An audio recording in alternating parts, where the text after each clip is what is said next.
We are the ones who don't know what we're fighting for. Give us a gun and send us all off to war. We are the ones who grow up in violent homes.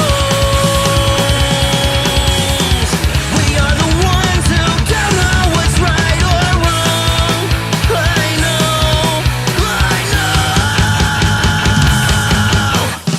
We are the ones. We are the ones. We are the ones who are born into war. We are the ones. We are the ones. We are the ones who just don't give a fuck no more. No more. We are the ones who don't know why we're losing score. Give them a badge so they could send us to the morgue.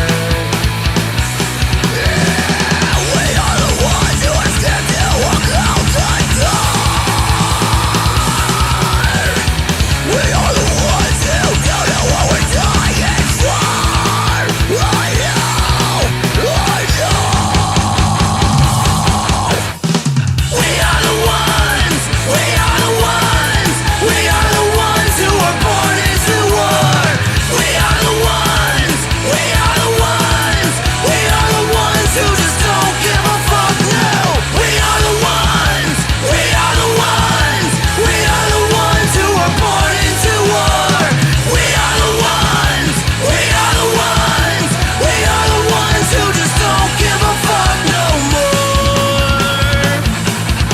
No. Get off his fucking neck! The man makes you know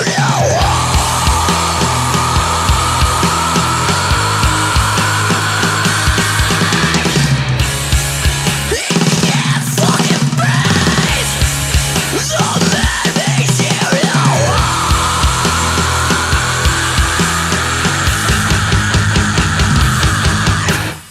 We are the ones. We are the ones. We are the ones who are born into war.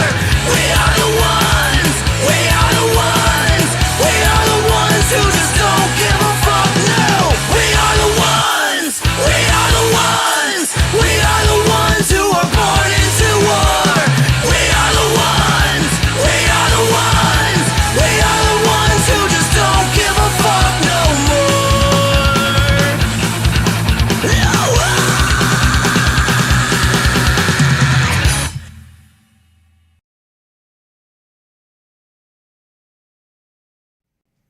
Warning: this podcast features adult subject matter, adult language, and things not meant for children to hear. Viewer discretion is advised. You've been warned. If it's Thursday, shut up. You're not the boss of me. Welcome, ladies and gentlemen, boys and girls, children of appropriate ages, to the latest episode of the I'm No Joe podcast, show where every armchair quarterback can feel like Eddie Bravo.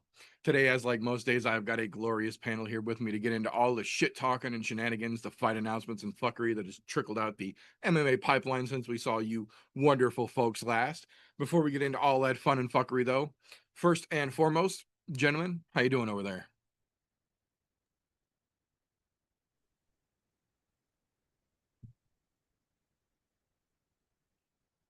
Are you muted, champ? You have no sound, homie.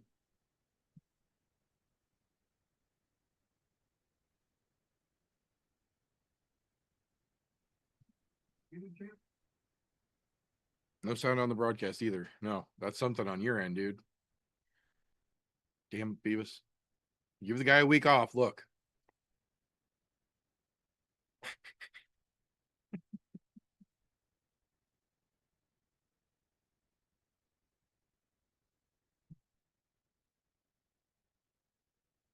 I'm sure he'll be back in just a minute. Hopefully I can fucking come on through. It's been a minute. I'm glad we got fights back. Absolutely. Absolutely. Doing good. Just ready for more fights this week. I was kind of absent last week and sucked. All good. He's trying to come back here.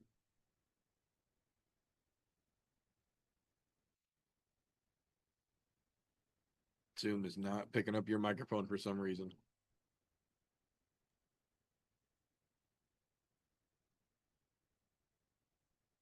I don't know. We'll give him a minute to work on that. That being said, we will go ahead and jump right in and kick things off the way that we like to around here with a little bit of news and recent events, things of the fight confirmation, fight cancellation nature, rumors that have officially been confirmed or denied since we saw you wonderful folks last. Excuse me.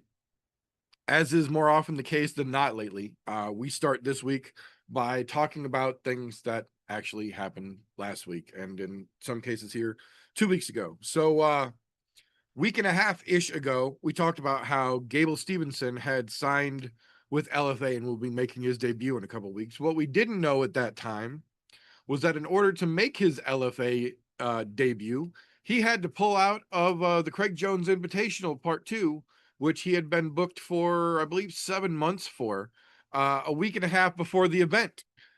Craig said himself that he should have seen this coming and didn't think to put any kind of a back out clause in it, so he was just kind of left hanging high and dry because Gable's a fucking bitch like that. But luckily for all of us who were watching over the weekend, Uncle Chael Sonnen stepped up on 2 days' notice, threw the wrestling gear on, and took his old ass out there to try and give Craig Jones the fucking business. Ended up with a pair of buggy chokes for his trouble for it, but damn good on Chael. I had to say that I've never agreed with Gabby Garcia more. She has absolutely got bigger balls than Gable Stevenson does, so I hope he gets the shit beat out of him by the can that the LFA is going to feed him. That being said, back in the world of real combat sports, we had a last minute adjustment to the UFC Shanghai card that we actually kind of foresaw here on the show a couple weeks ago. We talked about how Brian Ortega has been trying to move up to 155 pounds for almost a year now, and the UFC keeps fucking booking him in featherweight fights, despite him telling them, I don't want to fight at featherweight anymore. I'm putting more muscle on my frame. The cut to 45 was too much. I'm moving up. Well, we got word as of morning of weigh-ins that Brian Ortega had let the UFC know at 3 a.m. that he was not going to make 145 pounds. They moved it up to a catch weight of 153 pounds, which Aljamain Sterling was the second person on the fucking scale when the weigh-ins opened. 2 hours later, when they made the determination to adjust the fight to 153-pound catch weight, Aljamain re-weighed in at 153.1. So in the course of an hour and a half, he had already rehydrated almost 10 fucking pounds. That being said, the fight still went on to absolutely fucking suck, but it definitely proved that Brian Ortega is not meant to be in the featherweight division anymore. Whether the UFC wants him to or not, it's just not a realistic possibility anymore. Hopefully, they will give him an actual fucking lightweight fight next time around, because he's far from spent. He's just not able to make featherweight anymore, very clearly. But UFC is going to UFC, so we'll see how that actually plays out.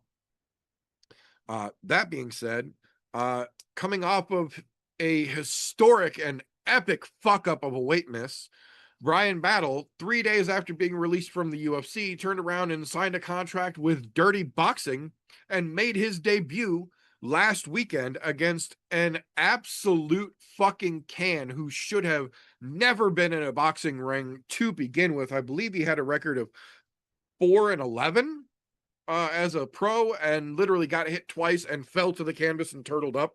It was fucking pathetic. It was a horrible fucking fight to begin with. But that being said, Brian Battle has officially moved on from the UFC. We'll see how he does going forward.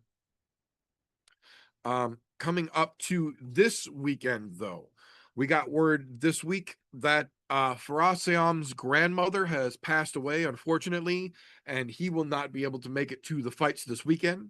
The UFC has kept Kyle Fernandez, the guy that he was going to fight, on the card, though, and they were able to find a short notice replacement, Harry Hardwick, the current, well, I guess now it would be the former Cage Warriors featherweight champion, has officially been signed to the UFC and will be making his debut in Paris, stepping in for Varas Siam. So hopefully we get to see him back in there soon. Incredibly sorry to hear about the reason that he had to step out.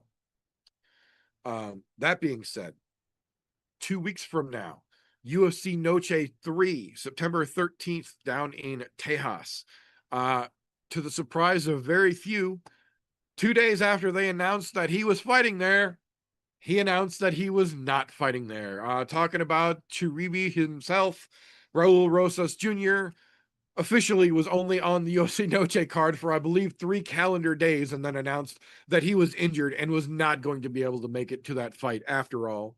UFC I'm sure, having to shell out a decent amount of money for Rob Font to make that fight, decided they're going to keep him on that goddamn card, and they are going to have him instead be fighting David Martinez on that Noche card in 2 weeks. Skipping forward 2 weeks after that, the UFC Perth card, September 27th, got a very interesting fight added to it here.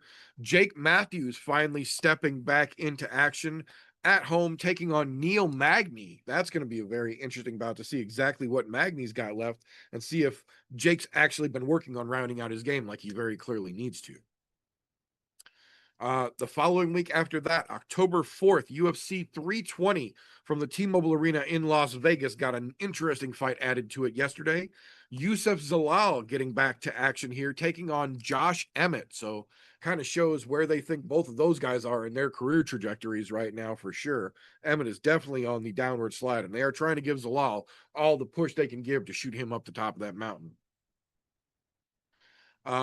The following week after 320, October 11th, down in Rio. There have been rumors swirling about this one for a while. It has officially been confirmed. Gabriel Bonfim is indeed going to be stepping in and taking on Randy Rude Boy Brown.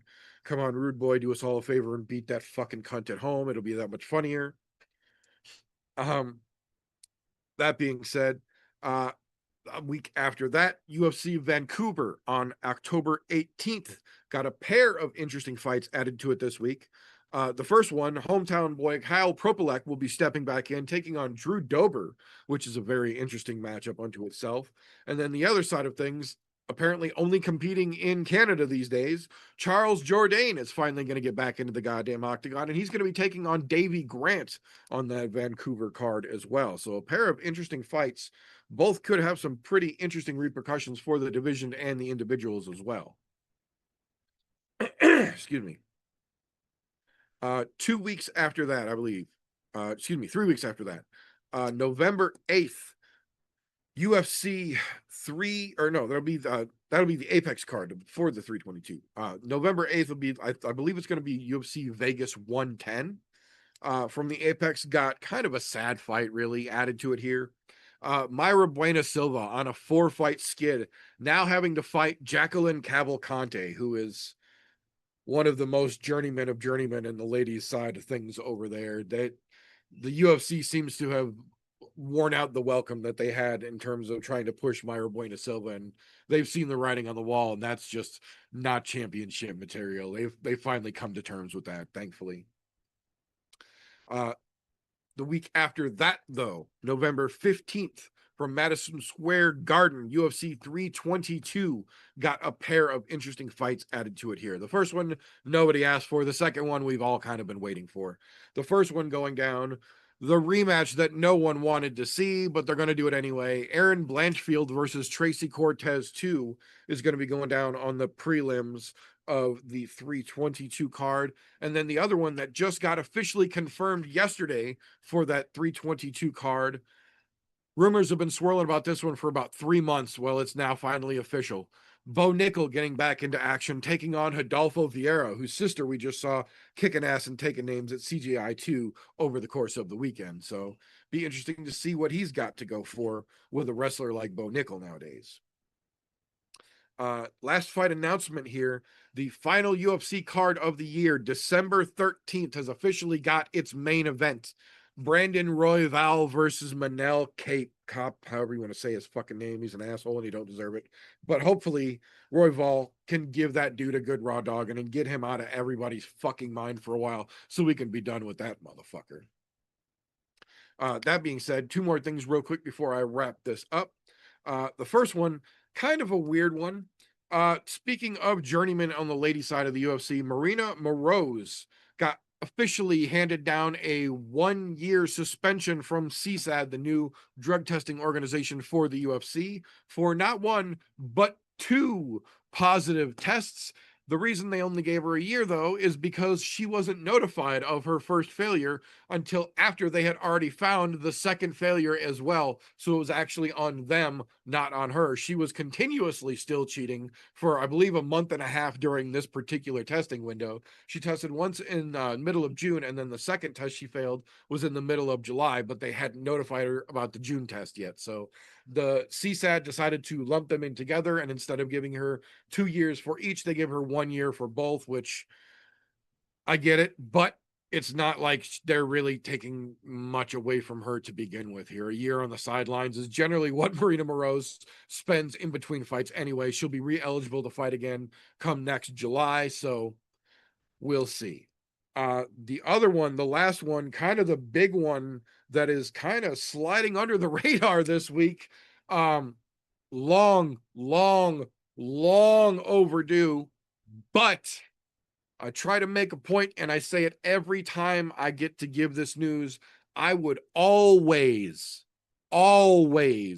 rather see a fighter go out on their terms where they are able to tie their own shoelaces and sign their own name legibly than the alternative. I'm always happier to see a fighter make the decision to end their career on their terms than to have that decision taken away from them.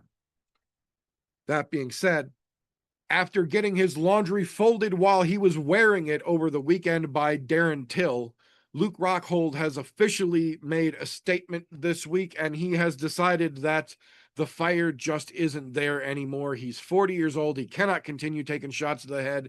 The Darren Till knockout was just apparently what he needed to realize it. He is officially retiring from combat sports forever. He said, at this point, I've done bare knuckle, I've done boxing, I've done lethwei, I've done wrestling, I've done karate combat, I've done jujitsu, I've done everything at the highest level.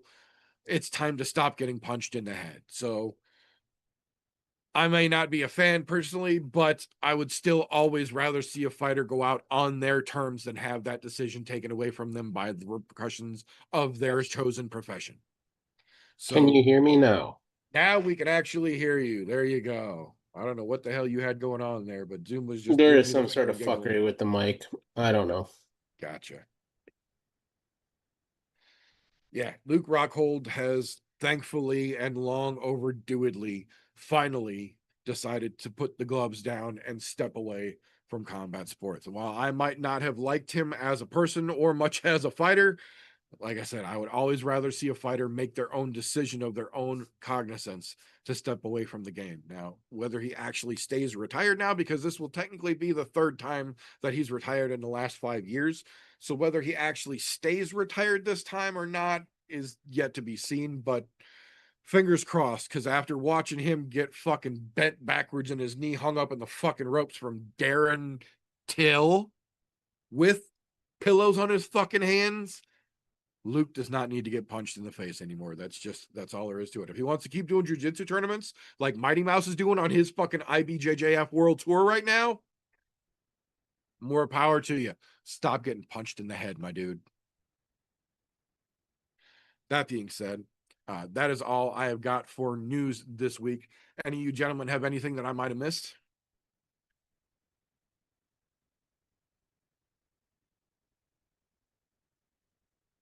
Alrighty. Well, Well, I was missing, so I just thought of this. Ukrainian female fighter popped out for PED. yeah, Marina Moroz. Yep. Okay. Yeah, not once, but twice. Yeah. Yeah. Okay. Just wanted to make sure. Yeah, absolutely. I got you. I had to step away, unfortunately, because something was being an asshole. I hate when that happens. But that being said, we talked about it, excuse me, a little bit on the show a couple weeks ago, but there are zero pay-per-views in the entirety of the month of September. The next pay-per-view for the UFC is actually going to be in the first week of October when we see UFC 321. With that being said, we can't just have our favorite casual just hanging out twiddling his goddamn thumbs for a month and a half before we give him something to fucking talk about and a pregame to get excited for. Goddamn it, that's just not fucking fair. We got the poor guy hooked on all the combat sports we can fucking feed him, and then we just leave him to hang for a month. That's just cruel and inhumane. So we couldn't do that. So with that being said, we are going to bring in our favorite casual here, and we are going to give this young man a casual corner every week this month because fuck the UFC and their pay-per-view bullshit. It's gone next year anyway. So in the meanwhile, we're just going to take advantage of the casuality we have while we have it. How you doing over there, brother? I'm good. How are you guys? Oh, interesting. Not happy that the fight started at 11 o'clock in the fucking morning again, but at least it's not 2 a.m. this time. So Yeah. Shanghai was a little weird to watch. It's a little hard to watch. Yeah. That being said, though, we do have UFC from Old Paris coming up this weekend, and it is going to be an interesting one here. So I'd like to get your casual take on our co and our main here. The co-main event, big for multiple reasons on both sides of the house here. Double fighting nerds fucking top of the card here. Mauricio Hufi taking on Benoit Saint Denis. How do you think that one's going to shake loose? Well, I've said it multiple times. I will take any nerd, any weight class against anybody. I gotta go with nerds. Anthony's probably going to tap. Yeah, I definitely understand that. They got a proven fucking track record. And so, with that being said, the main events, the head of the fucking nerds honcho's household, the leader of the gym, Kyle Baraglio, is taking on Nasruddin Imamov, a pair of Frenchmen versus nerds in the co-main in the main event. How do you think the main shakes loose? Once again, be with the nerds. Kind of want this one to be a knockout, but kind of feel it'll go to submission as well. Interesting. I definitely think you are on the right path there. I think the nerds have a damn good chance of sweeping this card this weekend for sure. I don't care if they sweep it or not. I will go with the nerds every time. Absolutely. So thank you very much for your casual pick, sir. Always appreciate it. So that being said, that will bring us to the point in the show where if you've been watching combat sports as long as some of us have been watching combat sports, you start to learn what you like to watch, when it comes on, where to watch it, and you start to develop a set of metaphorical blinders, if you will. You lose the punchy kicky forest for the trees after a while. Luckily for us here on the show, we've got ourselves a young person out there ever so delicately and ever so diligently fingering the pulse of the MMA world, trying to help keep us abreast of all the names that are going to be names before they are names in a little segment that we call Slows, Cans, and Contenders. Appreciate you, brother. So we've had a couple weeks of contender series here. Let's start off with that. The other fucking week was okay. We had a few knockouts happen, you know, some excitement as a fan to just get some fucking random fights on a Tuesday. But none of the guys the other week stood out to me that much. This week, though, a couple dudes did stand out to me. And one of them, his moment kind of got overshadowed by fucking Warwick Davis's ass blowing a fucking call in the fight. But Cesare Oleksiejczuk, the younger brother of Mikel, man, got himself a contract, and that kid looks fucking good. Immediately went out there, busted his opponent up, hurt him, starts getting the fucking ground and pound. The fight was clearly over, but the dude that I call Warwick Davis, I can't remember his actual name, fucking ref stops the fight. Not in the sense of like getting in the mid, like dude's taking hammer fist after hammer fist after hammer fist from Oleksiejczuk for like a straight minute. It's time to jump in, stop the fight, right? That's what you think. And the ref's like, no, like he's waving his hand. He's like, time. He's calling time. And he's like, what? What the fuck do you mean time? Dude just got knocked out. What are you saying time? He thought they were back of the head strikes. It was like you could see it in real time, clearly side of the head, all good. Maybe one of them caught little towards the back, but this dude does a fucking timeout so that he can go check the camera.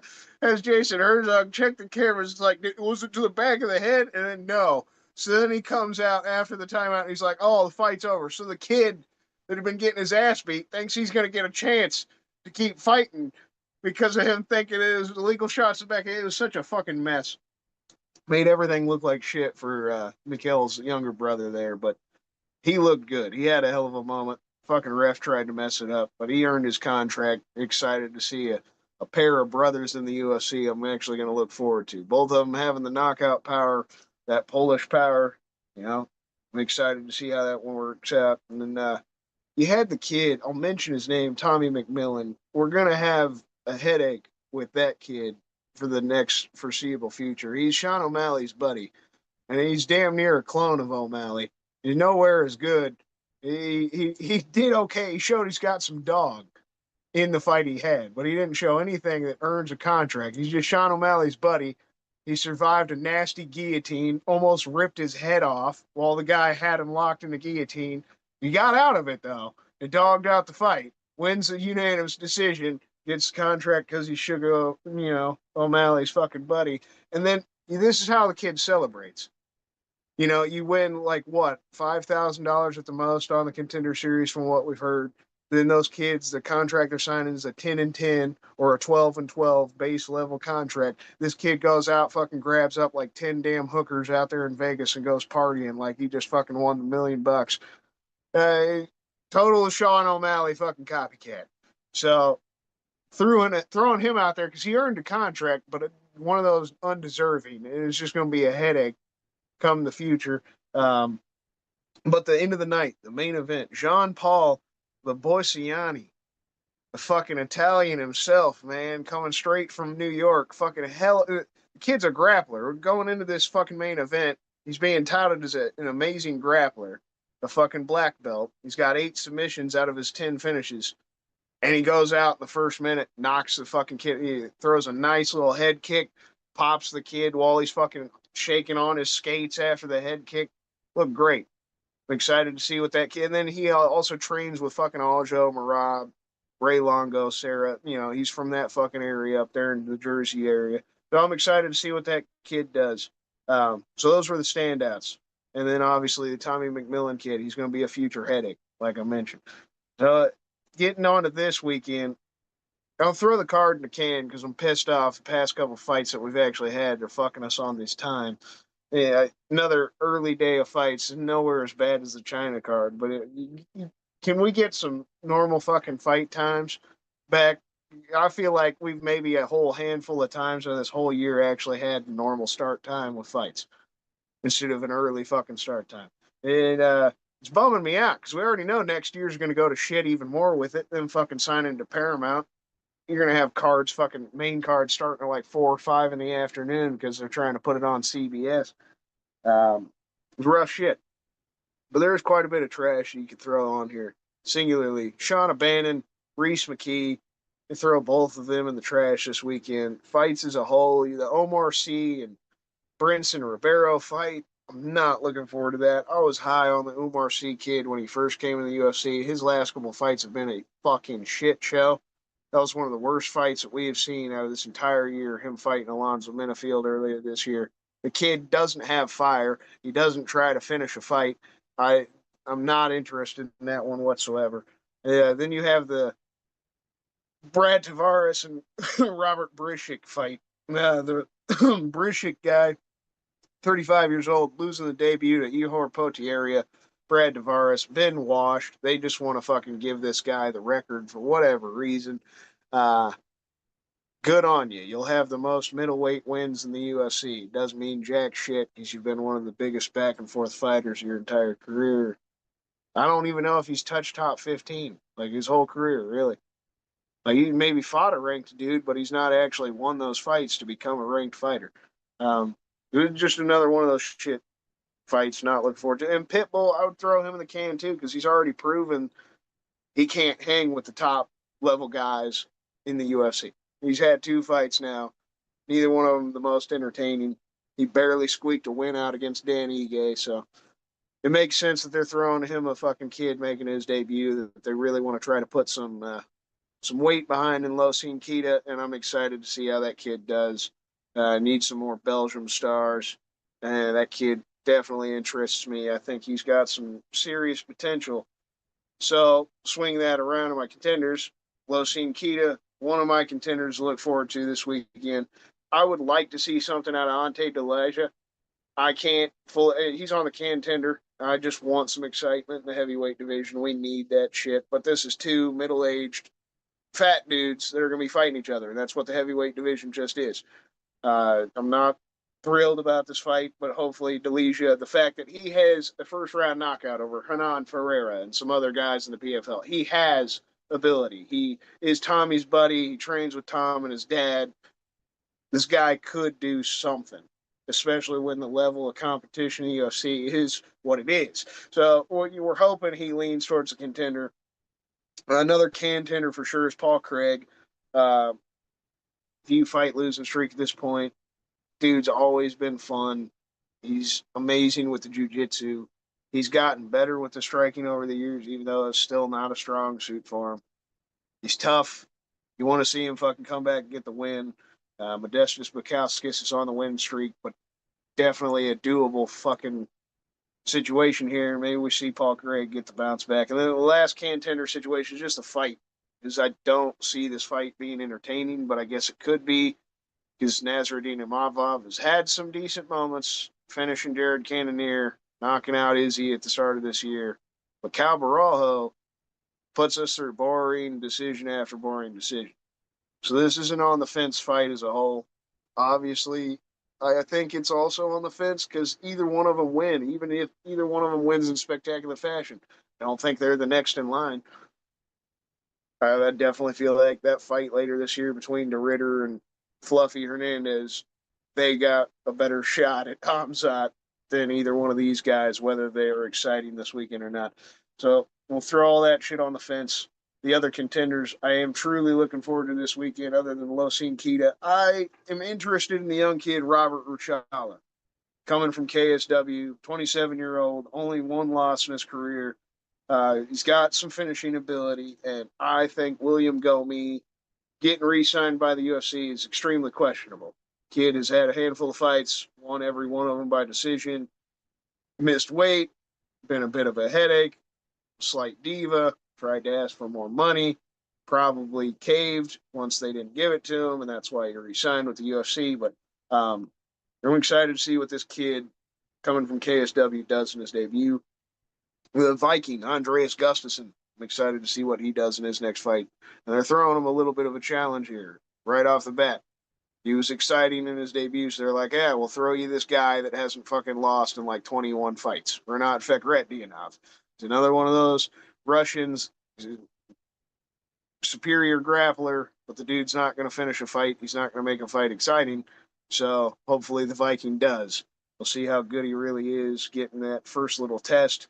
You got the two fights themselves. Mason Jones versus Balaji Oki. You got Balaji, another Belgium guy on this card. Mason Jones beating the shit out of Jeremy Stevens and having the winning streak in Cage Warriors to get back in the UFC. I'm excited to see how that one goes. It's one of the few fights on the cards I'm looking forward to. Another one, Sam Patterson versus Trey Waters.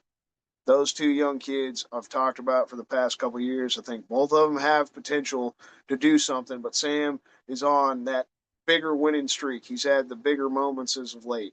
I feel like I'm leaning towards Sam getting the win here, but it wouldn't surprise me if Trey Waters does. Both of them are pretty much the same kind of guy if you think about it. Well-rounded, tall, long, lanky guys that also have some power in their hands. So that could be a fun one.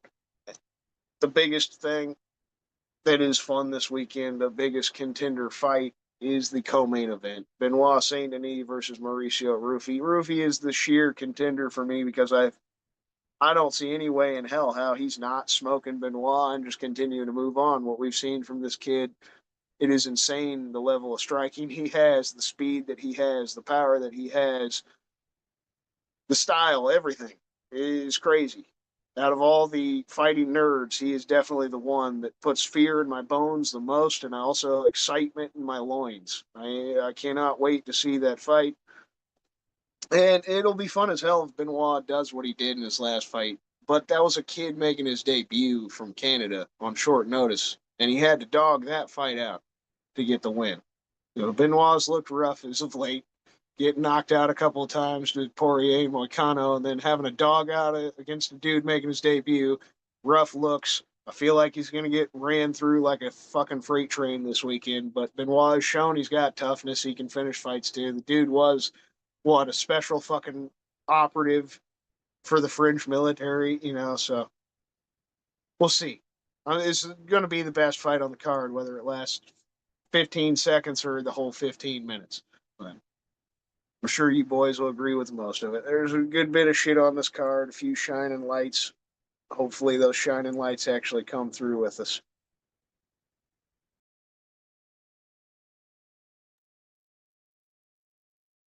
I'm just gonna go ahead and say we took a week off to come back to this. Look, well, I'm not mad about seeing the fighting nerds topping the card here. The rest of the card, for me, is just not worth it. I mean, your people's co-main event in this case is Paul Craig, Modestas Bukakas. Look, I've always been a fan of Paul Craig. The idea of just being the Bear Jew is fucking fantastic. However, just like World War II, all of those things come to an end. Paul Craig's come to an end a while ago. I hate to be the bearer of bad news here. He needs to go run the BJJ circuit. He really does. He'll fuck some people up in that. But as far as MMA is concerned, he never has been, never will be, nor does he have a chance of even getting anywhere in the striking category. He is not a striker. He is strictly a grappling tactician that will pull the guard and, oh, come to me while I'm on my back so I can throw up a couple triangles, and one will stick because he's very good at them.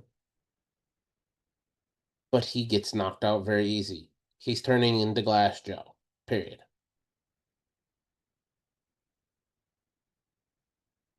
Look, uh, another one that I'm going to throw right in the cans, Patricio Pitbull. Right to the fucking cans. He came over from another organization, shits the bed his first fucking time out, and he outpoints Dan Ige. Okay, cool. You outpointed Dan Ige, who's, to be fair, been a solid name throughout the UFC for a long time, but also on the 18th fairway, walking up towards the fucking clubhouse. For those of you who don't understand that golf reference, means he's on the tail end of his fucking career. Pitbull is the same person. He's at the tail end of his career. His best portion of his career was when he was at Bellator. Period. And over there, he was solid. Nah, you're just a middle of the road guy, at best. The premier prelim, William Gomez, and some more wannabe Polish power. Look, I get it. You have to feature the French. You're in France. I get it. Unfortunately, the UFC really fucked themselves on this one. They could have had a good, solid Frenchman on the card and put Cyril Gane on here somewhere. But no, they're feeding him to the fucking wolves, which is fine. To be fair, that's fine. Go get fed to the wolves. Keep that heavyweight division moving. Instead, we get shit like William Gomez, Axel Solo, fucking Benoit Saint Denis, who we know is, look, he was lightning in a jar. He blew his load. The jar broke. That's all there is to it. The only Frenchman on this card who, in my opinion, still has is strong enough to carry the French flag right now is Nasruddin Imavov. And I don't like to say that, but that seems to be the case right now. However, Bahayo coming over, he hasn't really gotten the recognition he deserves yet at this point in my eyes. And it's good to see that they're finally putting him into a top 5 fight. But I mean, the rest of the card, who gives a shit? Look, I know Christian mentioned Mason Jones. Fuck Mason Jones. I'll say it. Fuck Mason Jones. You got booted from the UFC because you sucked. So you went to a regional scene, came back. You had a tough ass fight coming back into the UFC against a nobody. Fuck Mason Jones. Reese McKee, another fucking Irish fighter who, to be honest, they're trying to find another Conor McGregor. Reese McKee is not it. As for the rest of the fucking card, there's nothing I even want to talk about on the rest of the card. Other than I pray to God Robert Brysek fucking knocks the fuck out of Brad Tavares. I still can't believe Brad Tavares is still on the UFC roster at this point. Renat Fakhretdinov, he needs to get cut. Let's hope to God Gustafsson knocks him clean the fuck out in the first round. Call it a fucking day. And then send that motherfucker out with a Viking pyre and just be the end of it all.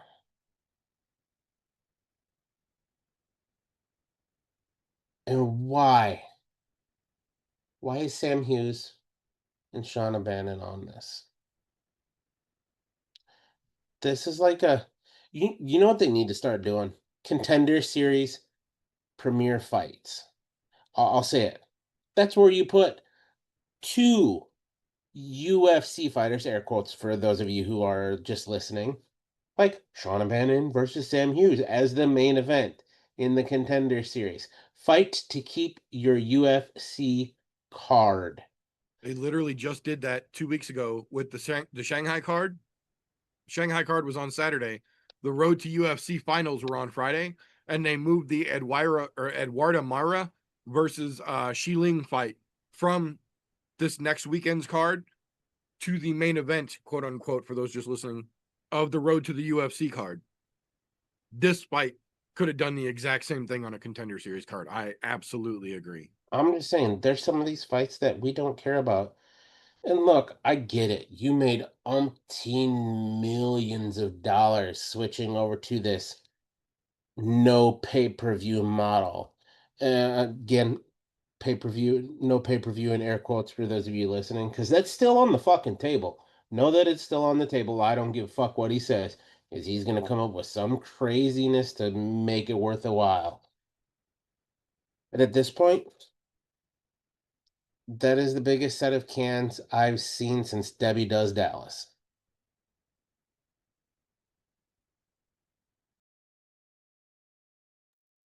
Yeah, no, I absolutely agree.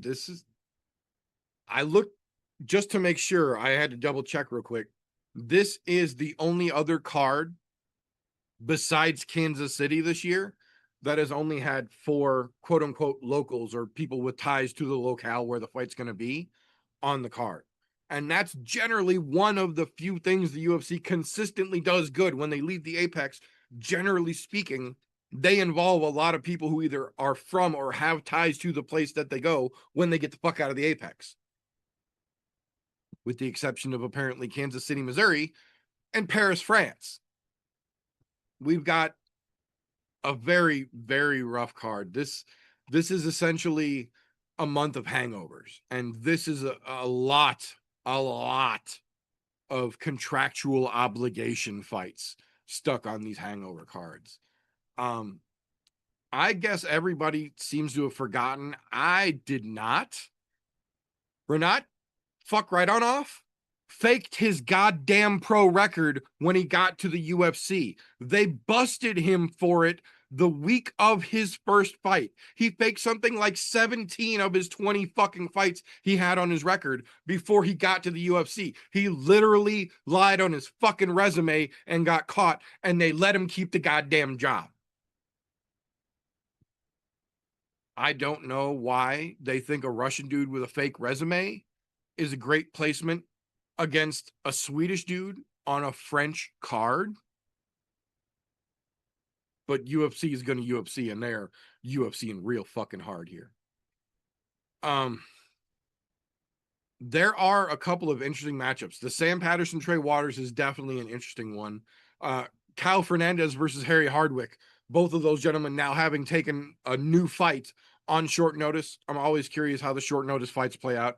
This situation, it doesn't seem like either one of these gentlemen is going to have any kind of a weight issue. So this is just going to be literally a fairly evenly matched short notice fight. And I'm always down to see how those play out. I am morbidly curious what Ante Delija can do. I know that he trains with Tom and he's one of Tom's buddies, but he also has spent the last couple years over in PFL crushing cans to keep his name relevant as well. Yes, he's got the Hanan fight, but we also saw what happened to Hanan the first time he got put up against real quote unquote competition as well. So that MMA math doesn't MMA math out so well either. But compared to Marcin Tybura, it could be a little interesting. There's still a very, very legitimate chance it turns into a Waller slap fight, but it could also get interesting. And I'll give it about 8 minutes to see if it gets interesting. I don't understand what Pitbull is doing anymore. This is not a fight that is going to do anything for his career. If he knocks this kid out in the first round, it means nothing. If he grinds out a hard 15 minutes against this kid and gets a decision, it means nothing. He is literally treading water to stay in the relevancy pool, who is trying to get to the ranked pool at this point. He is so far from the top of the goddamn mountain, he can't even see base camp at this point. Like, I guarantee the UFC is not paying him what PFL was paying him, even as little as they used him towards the end. I guarantee you he's not making that kind of money here with the UFC. And he's not got most of his sponsors because the UFC makes you drop most of those and won't let you show them like PFL used to do. So I'm not 100% certain what the fuck Pitbull is still doing at this point. If he comes out and does quick work on this kid and the UFC rewards him for it, maybe he's got some kind of backroom handshake deal with Sean Shelby and McMaynard that we aren't privy to, but I can't see having to fight a kid making his debut as any kind of a good thing for someone with the resume and the tenure as a professional fighter that Pitbull does. It just, there's no upside to it here. Best case scenario, he doesn't get knocked the fuck out and they give him 2 more cans before they decide not to re-sign him on another contract. This isn't going to do anything good for him either way it goes. On the other side of the coin, though, I do think that Mason Jones can capitalize this weekend. As much noise as Jeremy Stephens is making over in BKFC right now, every time his name gets mentioned, you cannot say Jeremy Stephens without having to mention coming off of his loss at home against Mason Jones, because Mason Jones didn't just beat his ass. He went to Jeremy's fucking home state and beat his ass after Jeremy talked all that shit and then still had to go back to BKFC because, like we knew before he came back, he's not UFC caliber anymore. He wasn't really that much to begin with, but Stephens is beyond UFC level washed. Mason Jones proved that emphatically, but I think Balaji here, not quite to the same degree, but definitely did not live up to the hype that he had when he first got to the UFC. I don't know if Balaji is completely washed, but what I do know is he is never going to touch the peaks that we thought he was going to be capable of when they first signed his ass. So we'll see if Mason Jones can keep that road rolling, because it's real possible he does, and they just start him right up the fucking trail. Who knows? 55 is kind of weird right now. I don't like the Paul Craig fight. I don't like anything about this matchup. I like Modestas Bukauskas. I like Paul Craig. I don't like this fucking matchup. I don't like it for either one of them because beating Paul Craig at this point doesn't do shit for Modestas, who's already on a fucking run right now. Beating Modestas does not put Paul Craig back in the relevancy pool either. He's jumped divisions 4 times out of his last 6 fights. This fight will not cement him as a quote unquote player in the division, even if he does something crazy and lands an out of this world submission in like 45 seconds of round 1. It will not bring Paul Craig back to relevancy. TJ mentioned it. Paul is standing on the green of 18. He can see the fucking beer girl standing outside the clubhouse right now. He can smell the fresh bubbles coming off the top of those glasses. It's so close to being done. We just have to close the door on that last page. And this very well could be that last page. But at the same time, doing that won't make much of a difference for Modestas. It will keep his run going, but it's not going to add any fire or any fuel to his fire that he's got burning right now. The top of the card, though, the top of this fucking card is almost, not quite, but almost carrying the weight for the entire rest of this fucking event. The Fighting Nerds having the main and the co-main event both taking on Frenchmen in Paris is relevant. More so than just the placement on the cards, the way that the UFC has stacked this with the Fighting Nerds taking on Paris as an entire separate storyline to help get the randoms to pay attention is great fucking marketing by the UFC.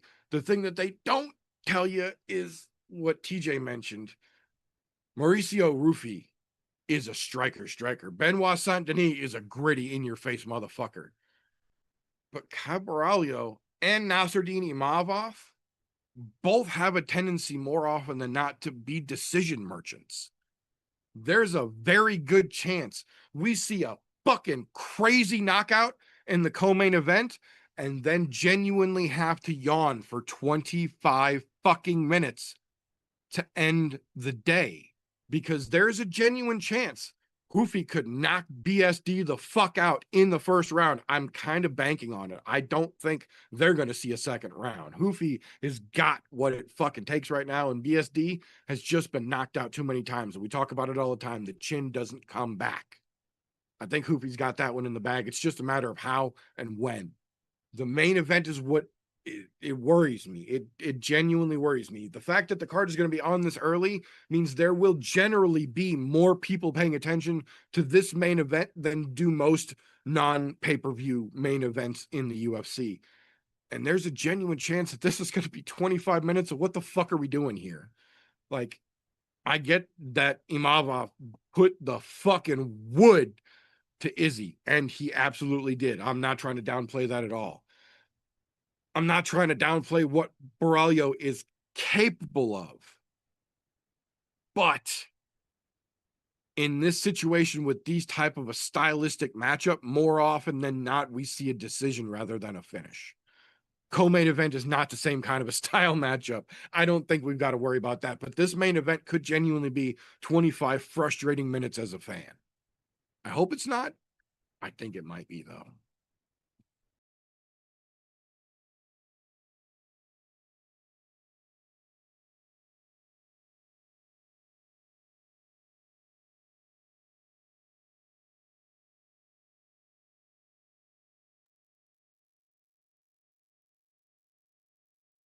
There we go. That being said, though, that'll bring us to the point. We have one segment on this show that requires its own disclaimer. So, if you will,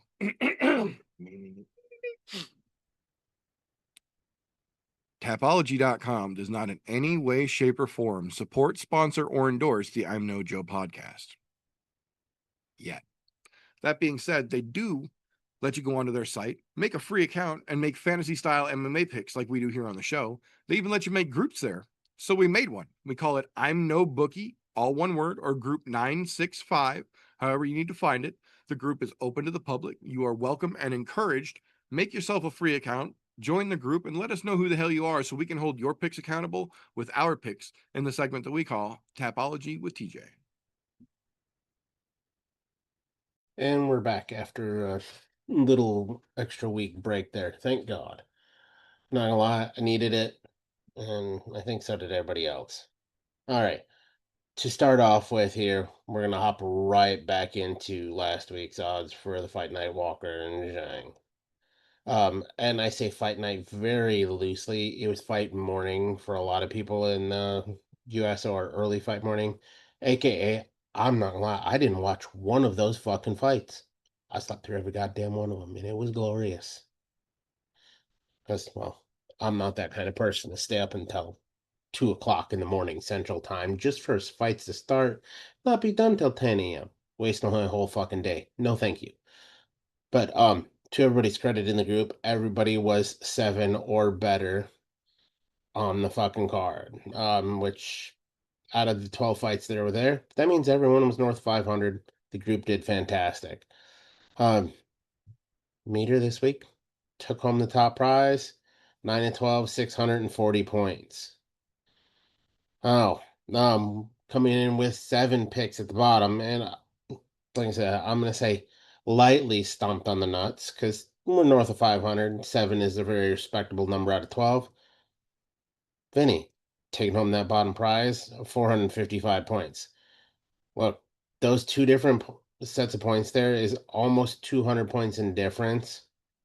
And that's because, for those of you who aren't aware, you get extra points for choosing correctly decisions or perfect picks. Perfect picks being when you call the type of finish and in what round it happens. Semi-perfect, saying, hey, you called the way or you called the correct round, those types of things. Those all add up to excess points there.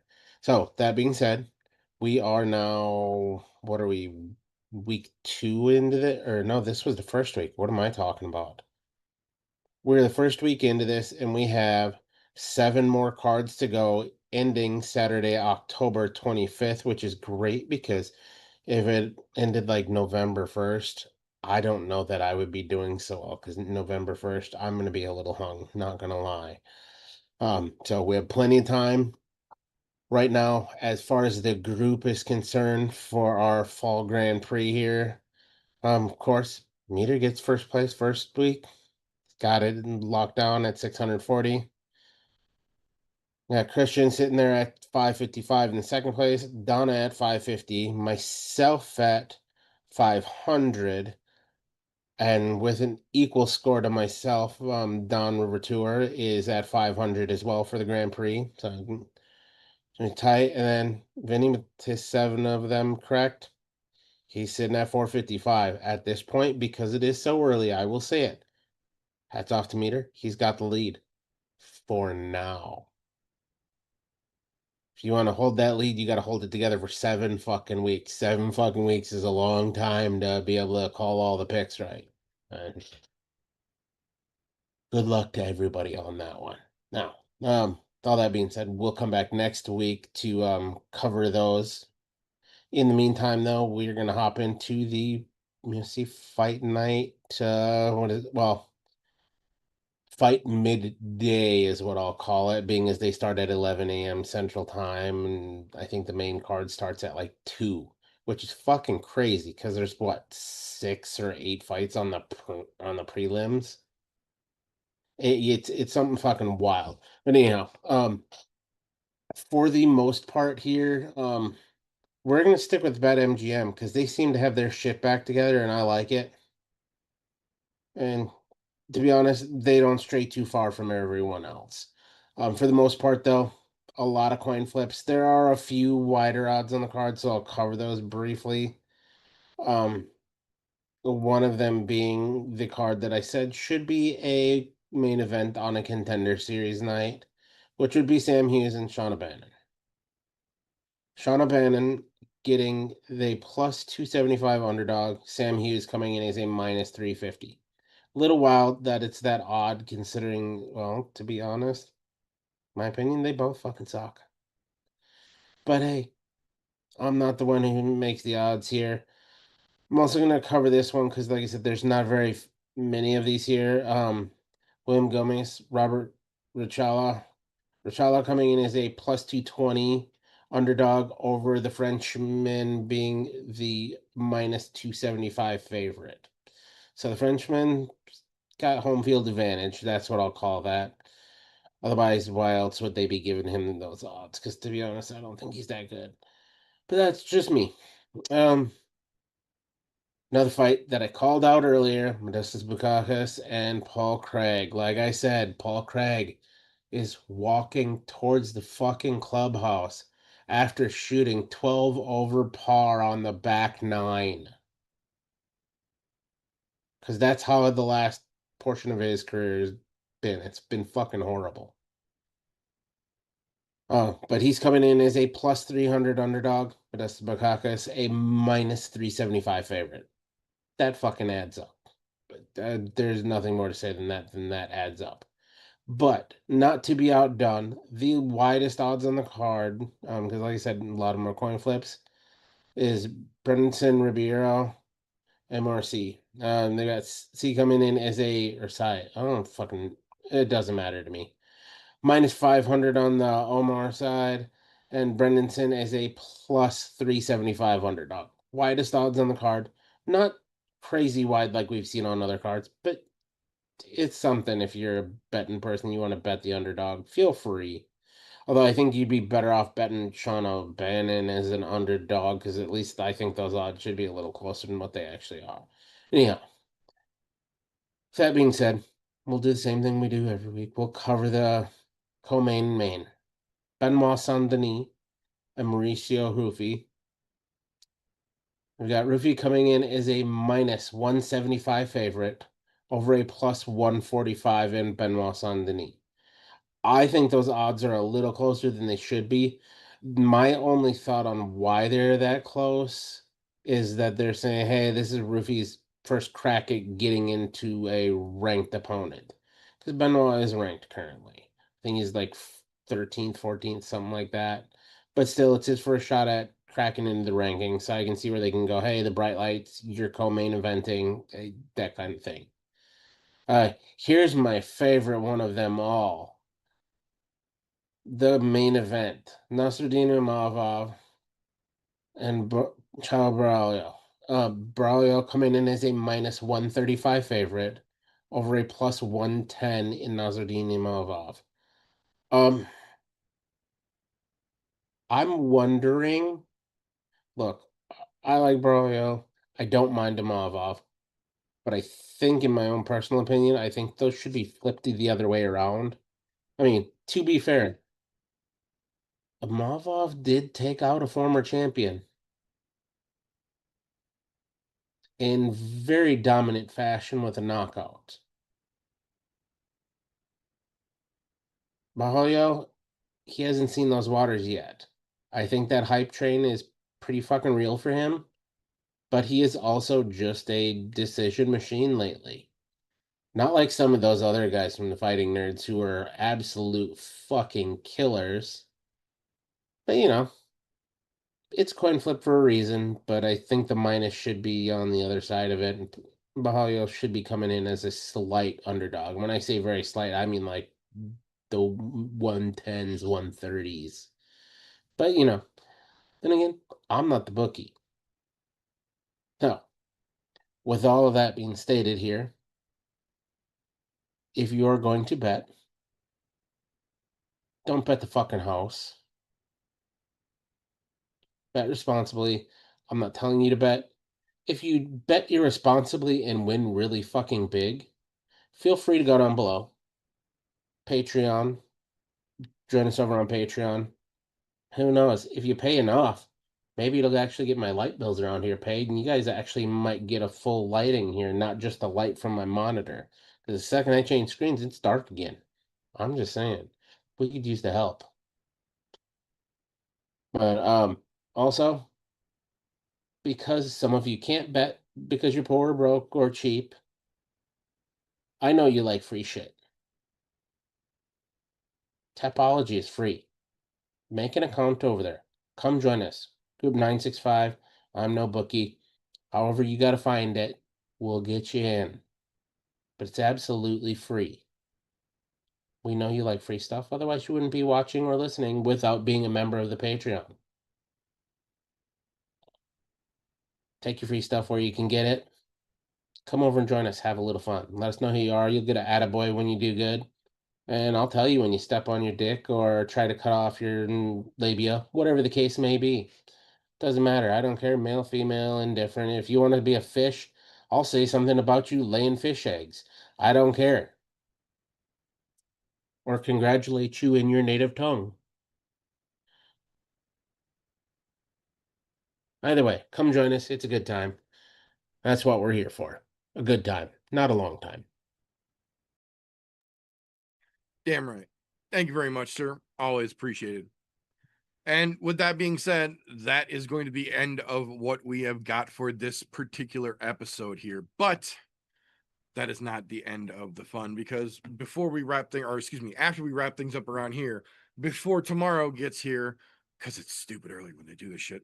This gentleman, wait, or no, he's over there. He's over there. Yeah, that gentleman right there and his other half are going to drop their podcast over on Spreaker.com. Slow Bake and Contemplate. The links to their podcast and their social medias, as well as their channel over on the I'm No Joe Discord, all down in the description. Whether you are watching or listening to this, go click on it and tell them how awesome they're doing.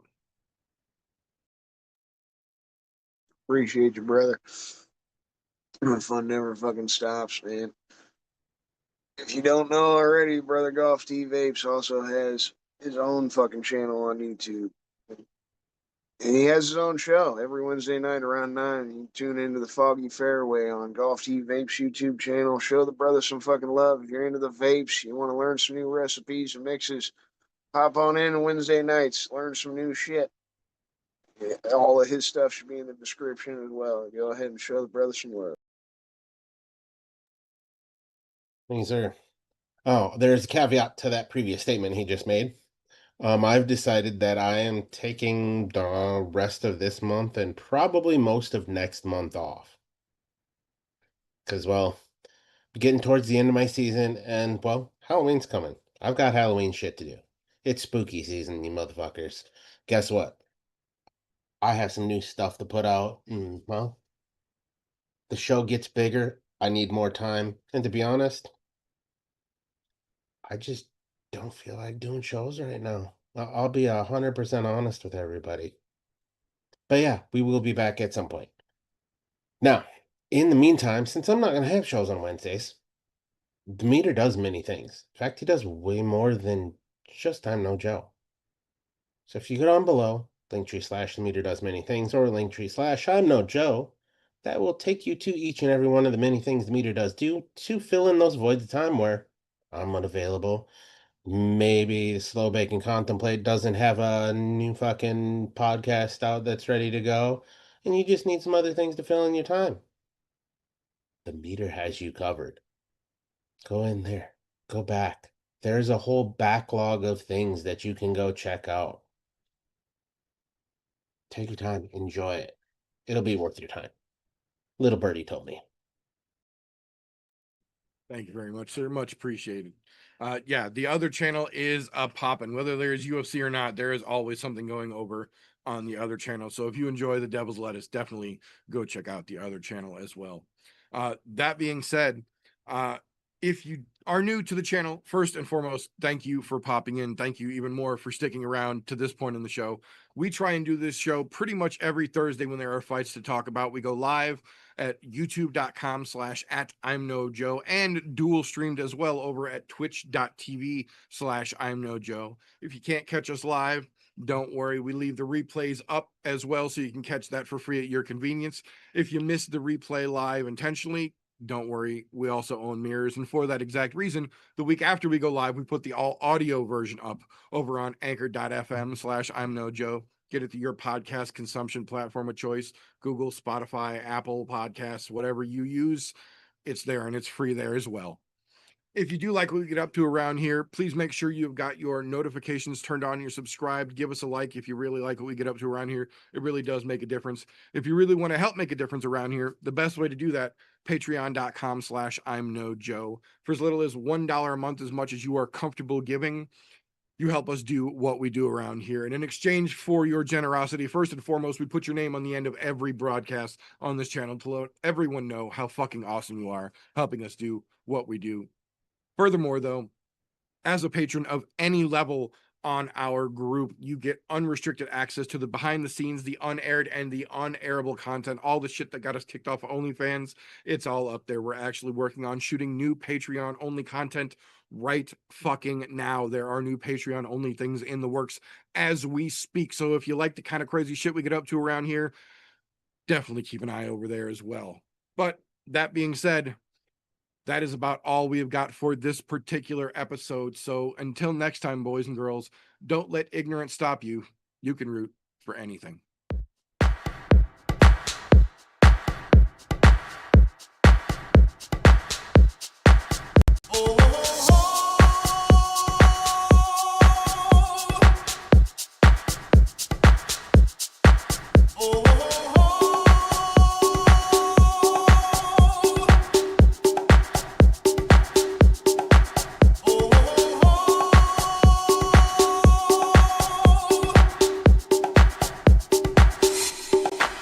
Everybody was kung fu fighting. Those kicks were fast as lightning. In fact, it was a little bit frightening. How do I say goodbye to what we had? The good times that made